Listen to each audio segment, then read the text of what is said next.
Saya pastikan bahwa ini tidak pakai APBN, karena ini dari awal itu adalah B2B gitu. Masa transportasi umum itu tidak diukur dari laba.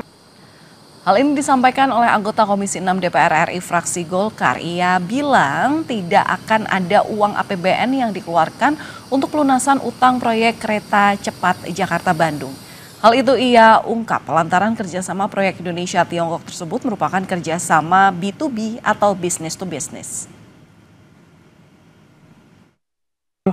Kami di Komisi 6 itu sudah membicarakan ini dari awal tahun kemarin gitu. Kita udah tahu permasalahan ini karena ini kan udah berjalan 2 tahun gitu kan. Kan kita udah tahu permasalahan ini dan kita udah berdiskusi dengan Danantara dan KAI dan semua itu kita akan memberikan solusi pada kasus bus ini gitu. Jadi nggak usah khawatir. Jadi masyarakat nggak usah khawatir. Yang pertama saya pastikan bahwa ini tidak pakai APBN karena ini dari awal itu adalah B2B gitu. Oke. Sementara politisi PDI Perjuangan Ferdinand Hutahian menyebut meski skema kerjasama kereta cepat adalah B2B, utang proyek kereta cepat ini akan menjadi beban bagi pemerintahan Presiden Prabowo Subianto. Ferdinand bilang proyek kereta cepat merupakan kegagalan pemerintahan sebelumnya dalam menentukan skala prioritas pembangunan. Ini bisnis to bisnis, tidak ada masalah, tidak melibatkan APBN. Faktanya hari ini, Republik yang namanya Indonesia ribut dengan WUS karena utangnya besar dan tentu akan menjadi beban bagi pemerintahan Pak Prabowo. Tidak bisa tidak, biar bagaimanapun pasti akan beban. Meskipun dikatakan ini Danantara yang ngurus, Danantara ini kan BUMN bukan pakai APBN. Emangnya uang Danantara itu uangnya siapa? Kan itu juga uang negara, uang rakyat. Jadi harus diakui bahwa memang ini kan kegagalan seorang Jokowi untuk menetapkan skala prioritas pembangunan di negara kita.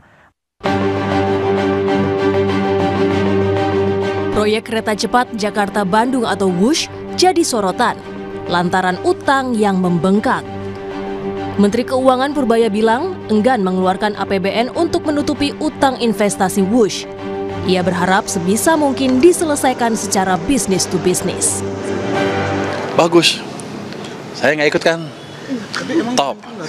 Berarti nggak diajak ke Cina, Pak? Enggak lah. Kan katanya si Pak Doni dia mau ngajak pemerintah juga buat ke Cina. Paling menyaksikan. Kalau mereka udah putus kan udah bagus. Top. Nggak, saya sebisa mungkin nggak ikut. Biar aja mereka selesaikan business to business. Jadi top.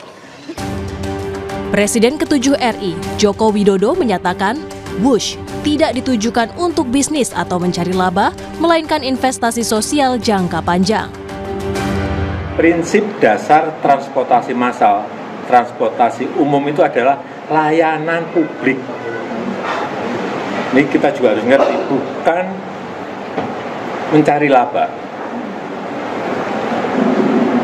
Jadi, sekali lagi, transportasi massal, transportasi umum itu tidak diukur dari laba, tetapi adalah diukur dari keuntungan sosial, social return on investment.